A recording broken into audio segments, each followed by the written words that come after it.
Bonjour à tous et bienvenue dans cette nouvelle vidéo. Aujourd'hui du blabla, ça fait longtemps que je vous avais pas fait une vidéo face cam comme ça. Donc le but de cette vidéo c'est de vous expliquer mes erreurs. J'ai fait 2 erreurs dernièrement et encore une fois l'idée c'est de tout vous partager pour apprendre et grandir tout simplement. Donc dans cette vidéo c'est de ça dont on va parler, les erreurs que j'ai faites et que je ne reproduirai pas, je pense.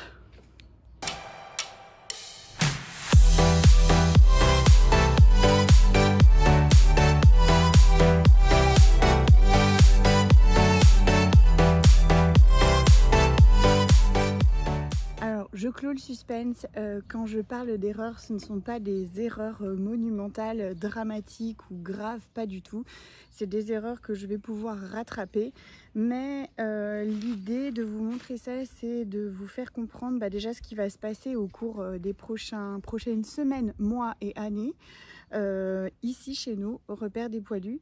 Et de vous montrer aussi que d'élever, c'est pas... ça se fait pas comme ça, voilà, tout simplement. Vous savez que je fais de l'élevage depuis des années, mais ça fait vraiment 1 an où je me suis dit, je me lance et ça va être ma seule activité, je vais en vivre, ça va être mon métier à 100%, parce que je me sens faite pour ça, en fait, tout simplement. Je m'éclate dans mon quotidien et je me lance dans l'élevage. Bon, l'objet de cette vidéo n'était pas là, mais voilà, donc automatiquement il y a des gymnastiques que je n'ai pas, des réflexes que je n'ai pas encore et des erreurs que je fais. Donc voilà, je vous partage ça. La première erreur que j'ai faite récemment, très récemment, c'est par rapport à Sydney. J'ai fait une grosse bêtise en fait concernant Sydney. Nous allons partir un petit peu au mois d'août, nous allons partir avec Maurice et donc nous allons confier notre maison comme on fait chaque année, mais je vous expliquerai ça aussi je pense dans l'objet d'une prochaine vidéo. Donc en fait Sydney a eu ses chaleurs donc il y a quelques mois. Et donc je calculais au fur et à mesure les chaleurs pour savoir si je devais faire saillir mes filles ou pas pour qu'on puisse partir cette année, au mois d'août. L'an dernier on n'est pas parti vraiment que très peu et ça a manqué, clairement ça a manqué. Je crois que je viens de voir un trèfle à 4 feuilles. Non, c'était 2 ensemble comme d'habitude. Donc Sydney elle a eu ses chaleurs donc à la fin du mois de mai, au début du mois de juin. Et lorsque j'ai compté en fait la potentielle saillie, la potentielle mise bas, je me suis dit ok, elle va être saillie fin juin, fin juillet, fin août, ça veut dire qu'elle mettra bas fin août. Et fin août on sera rentré, donc ok, pas de souci, ce sera même peut-être à cheval avec début septembre. Sauf que je sais pas ce que j'ai fait, en fait j'ai confondu les 2 mois. Et même là j'ai repris cette vidéo parce que je m'étais de nouveau embrouillée, ce qui est quand même assez fou. Et elle a été saillie non pas fin juin mais début juin. Et donc ça veut dire que ces bébés seront prévus plutôt pour fin juillet voire début août. Sauf que nous on s'en va au mois d'août. Voilà la bêtise. Donc en fait je vais être là pour la mise bas, mais je vais être là pour ces premiers jours de maman, mais je ne vais pas être là en fait pour la suite. Donc on a eu 2 options qui se sont ouvertes à nous. La première option qui était de l'emmener en camping-car. C'est toujours une option qui est toujours réfléchie en fait. On s'est dit pourquoi pas l'emmener avec nous. Sydney est une chienne qui est vraiment habituée à nous, elle est absolument passe-partout, elle adore traîner en voiture, donc c'est vraiment pas la route qui va lui poser problème. Donc pourquoi pas l'emmener avec nous et ses bébés et on verra comment on s'organise, etc. La deuxième option c'était de dire on part pas, on annule et on part pas. Sauf que comme je viens de vous le dire, l'année dernière on n'était déjà pas parti à cause des mises bas des chiens, etc. Donc à un moment donné, pour notre bien-être aussi à tous, il n'y a pas que l'élevage, il faut que nous aussi on puisse partir en famille en fait, tout simplement, déconnecter, se retrouver, se reposer, faire autre chose. Je pense qu'après toute cette année on mérite un peu de repos. Donc cette option-là n'a pas été retenue du tout, sauf si drame, sauf si ça se passe mal, sauf si, mais pour l'instant ce n'est pas retenu. Et la dernière option était de dire bah, je m'en occupe jusqu'à ce que je parte. Une amie éleveuse qui habite à 1 heure de la maison, j'en parle régulièrement dans mes vidéos, qui est l'Arche de la Lolita, élevage dont Sydney vient. Donc Sydney connaît parfaitement Lolita vu qu'elle l'a connue pendant 1 an et demi, donc elle la connaît très bien. En gros, Lolita gérerait Sydney et les chiots dans un premier temps, et lorsque Sydney serait bien autonome et que ça poserait plus de soucis, eh bien elle rebasculerait à la maison avec les autres poilus pour que bah, elle soit chez elle et que les bébés soient chez eux aussi.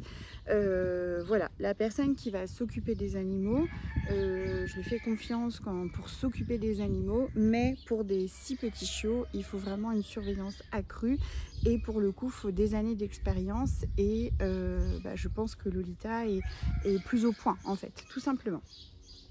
Donc voilà où on en est, et Lolita redéposerait les bébés pendant le mois d'août lorsqu'elle serait bien autonome à la maison. Donc voilà les 3 options qui s'offrent à nous. On ne sait pas actuellement vers quel chemin on va partir. Ça nous ennuie, ça m'ennuie d'abandonner ma chienne au moment où elle va en avoir besoin. Ça m'ennuie de laisser mes chiots sans pouvoir les éduquer. Après ils seront pas mal éduqués avec Lolita, pas du tout, mais voilà, mon boulot c'est de les élever, pas de les laisser à quelqu'un d'autre. Et puis à la fois je me dis bah, j'ai bien le droit d'avoir des vacances, et j'ai fait une erreur que à mon avis je ne recommencerai plus. Guapa a été en chaleur et elle n'a pas été saillie, j'ai bien calculé cette fois. Una a été en chaleur et n'a pas été saillie non plus. Bon, Una était trop jeune de toute façon, mais ben voilà. Donc comme quoi une erreur peut très vite arriver, très vite dans le sens où dans ma tête je me suis dit ok c'est bon, j'ai calculé le jour de saillie optimale, j'ai fait mes mesures comme je fais d'habitude, je l'ai laissé avec Husky, et Husky et Sydney ont fait leur affaire très rapidement hein, d'ailleurs, et justement avec Lolita on discutait, et elle me disait qu'elle était ennuyée avec une de ses chiennes parce qu'elle allait déclencher sa mise bas au mois d'août, et que du coup elle hésitait à la faire saillir, et du coup c'est là où je me suis dit ah mais soit c'est elle qui se trompe, soit c'est moi, et c'est moi qui me suis trompée. Donc encore une chance qu'elle a été là, parce que je ne sais pas à quel moment je m'en serais rendu compte, certainement là. Donc voilà, option 1, on emmène Sid avec nous, option 2, on la laisse avec Lolita, option 3, on annule nos vacances, et option 4, à la limite, si elle fait ses bébés de bonne heure et que tout se passe bien, bah restera là à la maison sans être transbahutée. Voilà la problématique. Je vous avoue que ça peut paraître rien comme ça, mais ça m'a torturé l'esprit, j'en ai pleuré, et je m'en suis voulu énormément. Je me suis dit que j'étais nulle, vraiment que j'étais nulle, et que j'étais pas foutue de calculer 2 mois quoi, enfin vraiment. Et voilà, bêtise. Deuxième bêtise qui elle a moins d'impact, mais on va dire que je m'en suis rendu compte juste à temps. Comme c'est les vacances, comme j'ai un peu plus de temps parce que je ne suis plus obligée de faire les allers-retours pour aller chercher les enfants à l'école, les récupérer le midi pour les faire déjeuner, etc. Plus faire les allers-retours au collège pour aller chercher ma grande. J'ai plus de temps, et donc je me suis dit qu'il serait bien quand même que je calcule, que je me fasse un tableau pour le renouvellement des chiens. Ça c'est quelque chose que j'avoue je mets un peu de côté, parce que renouvellement des chiens veut dire mise à la retraite des chiens qui m'accompagnent chaque jour, et ça veut dire que potentiellement soit ils resteront à la maison, soit ils partiront dans d'autres familles, et ça c'est quelque chose pour lequel je ne suis pas encore ok. Encore une fois, je commence l'élevage vraiment de manière autonome et qui me permet de vivre hein, en fait, hein, tout simplement. Donc il doit y avoir quand même une certaine rentabilité. Et donc eh bien c'est difficile, mais de se dire bah voilà, peut-être que certains chiens je devrais m'en séparer.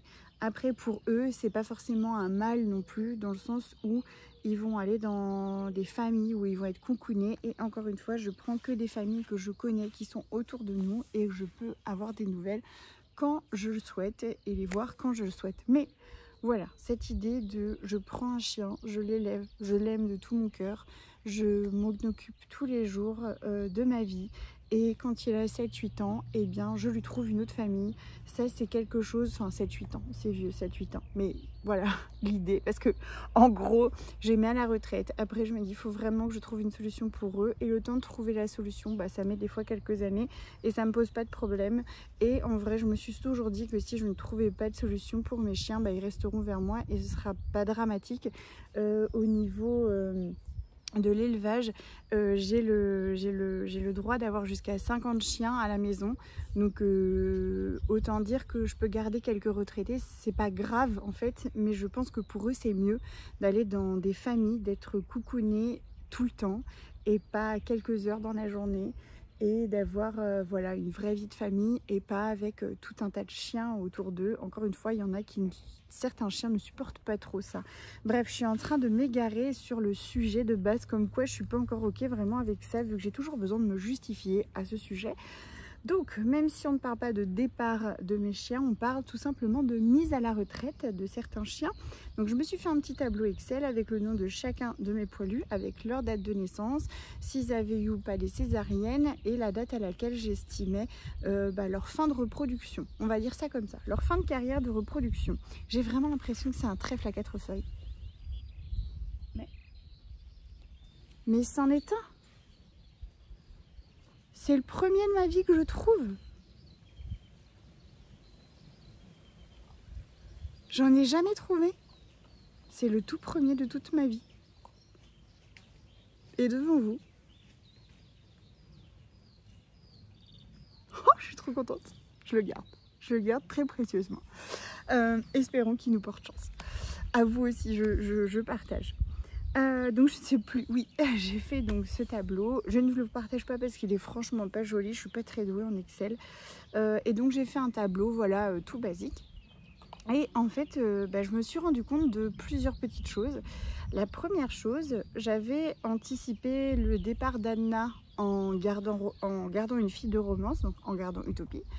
J'avais anticipé le départ de Nala en gardant une fille de Fantasy, donc Smiley, mais je n'ai pas anticipé le départ de Fantasy, parce qu'à la base, c'était pas prévu qu'elle arrête tout de suite, c'est juste qu'après sa mise bas, je me suis dit, ok, ce sera la dernière. Et donc du coup j'ai déjà un chien de retard, on va dire ça comme ça. Je n'ai pas du tout anticipé, je n'ai pas gardé de fille pour avoir mon cheptel complet. Donc ça c'est la première chose. Et ensuite on a l'an passé, souvenez-vous, on a eu donc Guapa, Roca et Scarlett, donc 3 filles chihuahua, je suis sur les chihuahuas pour l'instant, qui ont eu des césariennes. Et lorsqu'une chienne a une césarienne, il y a de très grandes chances que la prochaine portée ce soit aussi une césarienne. Et au niveau des césariennes, on en fait 2 voire 3 si ça s'est bien passé maximum. Donc ça veut dire aussi que eh bien, je dois déjà anticiper le départ de Guapa, Roca et Scarlett, alors qu'elles viennent juste de commencer la reproduction. Donc en fait, si j'estime qu'elles feront toutes les 3 leur dernier bébé à peu près en 2025, si certaines ça sera 3, ce sera 2026, si certaines sera 2, ce sera 2025, mais une cote mal taillée on va dire en 2025, ça veut dire que dès 2024, ça veut dire que dès cette année, je dois garder ou racheter, peu importe, mes 3 bébés chihuahua femelles pour l'élevage. Voilà. Donc en fait, on partait de j'ai gardé 2 filles, on est ok. Et là, en fait, déjà j'en ai une de retard et j'en ai 3 à garder sur 2024, voire 2025, on va dire la première partie de 2025. Et donc ensuite, pour la partie Cavalier King Charles, eh bien, j'ai juste Tiffany qui, elle, a eu une césarienne aussi. Donc, j'ai juste Tiffany à anticiper et donc à garder une femelle, soit de la maison, soit en acheter une ailleurs. Donc, le décor est planté. Vous avez compris l'objet de cette vidéo, ce que je compte faire, qui garder, pourquoi, etc.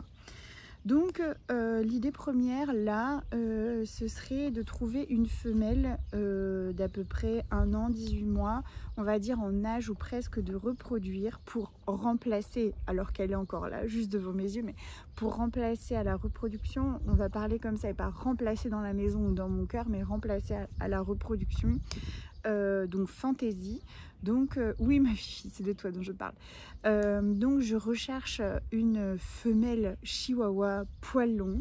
En termes de couleur, j'aime beaucoup les blanches et chocolat, mais je ne suis pas arrêtée sur une couleur.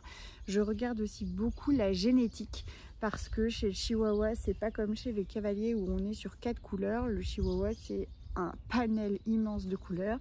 Et parfois, eh bien, on va avoir un arc-en-ciel qui va arriver au niveau de notre portée. Donc ça ne veut pas dire que la chienne, si elle est de telle couleur, elle va donner absolument telle couleur. Pas du tout, ça va être, voilà, ça peut être tout plein de choses. Donc je ne suis pas arrêtée, tout dépend de la génétique, tout dépend de ça. Mais voilà, je recherche une femelle adulte chihuahua. Donc si vous avez dans vos connaissances, si vous voyez une petite annonce ou quoi que ce soit, n'hésitez pas à me l'envoyer. Enfin, vous avez mon adresse mail, etc. en début de vidéo. N'hésitez pas voilà, à me contacter. Il y a mon portable, il y a tout. Donc voilà, une première chose, une petite nénette pour agrandir nos troupes. Ensuite, et là j'ai regretté de ne pas avoir gardé la sœur d'Utopie. J'avais beaucoup hésité entre les deux et j'aurais dû la garder. Voilà, mais bon, elle est dans une très bonne famille, je suis très heureuse pour elle, donc pas de regret. Mais si j'avais su, enfin si j'avais bien calculé, d'où l'erreur, je n'ai pas anticipé, j'ai pas réfléchi, j'ai agi sur l'instant. Ensuite, au niveau des 3 femelles chihuahua, donc chiot, donc il y a des filles que je vais garder au niveau de la maison. Il y a 2 filles, je pense, que je garderai du repère des poilus. Je ne sais pas encore de quelle femelle exactement. Je vais fonctionner comme vous tous au coup de cœur. Je vais fonctionner à mon instinct, je vais fonctionner comme ça. Je sais que ce ne sera pas une fille de Blue, parce que Blue fait vraiment des petits bébés, donc je ne veux pas garder un petit bébé pour la reproduction, c'est pas bien pour elle. Donc ce ne sera pas une fille de Blue. J'aurais tellement aimé garder une fille de Nala, mais bah, Nala c'est terminé. Donc bah, écoutez, on verra au cours de cette année ce que mes filles me réservent, mais grosso modo il y a 2 filles qui resteront. Et donc tout à l'heure je vous avais parlé de 3 bébés. Le 3e bébé, je compte sur mon amie Lolita, de l'Arche de Lolita, qui a fait un magnifique mélange l'an passé entre donc 2 de ses chiens, et j'aimerais beaucoup une fille de ce mélange là. Voilà. On verra ce que la nature nous apporte. Ça se trouve, il n'y aura pas de bébé chez Lolita. Ça se trouve, il n'y aura pas de fille. Ça se trouve, j'en garderai 3 de la maison. Ça se trouve, j'en garderai qu'une et j'en prendrai 2 ailleurs. Enfin bref. Mais dans l'idée, dans ma tête, c'est comme ça. En gros, je suis ouverte à toute proposition que mes filles me feront. Ensuite, j'éliminerai par contre aussi, je pense, Roca et Guapa. Scarlett peut-être pas, mais Roca et Guapa, des mamans pour mon choix, dans le sens où elles ont eu toutes les 2 des césariennes, et très souvent quand maman a une césarienne, et ben la future fille en aura aussi. C'est souvent dans la génétique, c'est pas toujours à 100%, c'est pas toujours vrai, mais j'ai pas envie de prendre le risque, donc je garderai pas ni de Blue, ni de Guapa, ni de Roca. Pourquoi pas de Scarlett? Parce que Scarlett, c'était pas une césarienne pour Miss Bass, c'est simplement qu'il y a eu un souci avec ses bébés et c'est autre chose. Donc voilà, je compte d'ailleurs, peut-être Scarlett fera des bébés naturellement, on verra. Et ensuite, donc niveau Cavalier King Charles, donc un bébé pour Tiffany. J'ai d'abord réfléchi en me disant que je garderais très certainement une femelle tricolore de la maison. Et puis je me suis dit bah certainement une fille de Tasha, et puis après je me suis dit pourquoi pas garder une des 2 petites Blenheim qui sont là, une des filles de Sucrète. Et puis finalement je me suis dit que non, c'était un peu bête il valait mieux en fait que je parte sur des couleurs rubis ou noir feu, parce que bah, c'était pas la majorité des chiens que j'avais à la maison. J'ai beaucoup de tricolores, beaucoup de Blenheim, mais pas beaucoup de rubis ni noir feu, j'en ai qu'une dans chaque couleur. Je ne garderai pas la femelle rubis d'Arancia parce que le papa c'est Husky et le but c'est que Husky puisse reproduire avec ce bébé là en fait, tout simplement. Je me suis dit, à choisir entre rubis et noir feu, je prendrai noir feu simplement pour avoir les deux couleurs, alors que si je prends rubis, j'aurai que des rubis. Voilà, donc une petite fille noir feu, pas issue du repère des poilus, venant d'un autre élevage. À ça, j'ai contacté donc une personne, j'avais déjà parlé de cette personne-là, elle devait réserver Uranus, je ne sais pas si vous vous souvenez, et Uranus finalement n'avait pas ses 2 testicules de descendu, donc la réservation avait capoté en cours de route. Et cette personne-là, je l'ai contactée, et donc elle a 2 petites noir feu à adopter. Et c'est un peu tôt pour moi, je vous avoue, je pensais plutôt fin d'année, voire début d'année prochaine. C'est un peu tôt, mais du coup je me pose la question, est-ce que les planètes ne se sont pas alignées? Est-ce que mon trèfle à 4 feuilles ne m'a pas envoyé je recherche une femelle noir feu, je lui fais un message direct, elle arrive? Pourquoi pas, je ne sais pas. Je suis en pleine réflexion, je ne lui ai dit ni oui ni non, je suis en train de cogiter.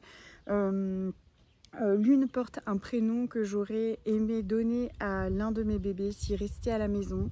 Et je me dis qu'il y a peut-être beaucoup de choses. Et je vous avoue que le seul truc qui m'arrête, il y en a un, et c'est le budget. C'est tout, c'est le seul truc.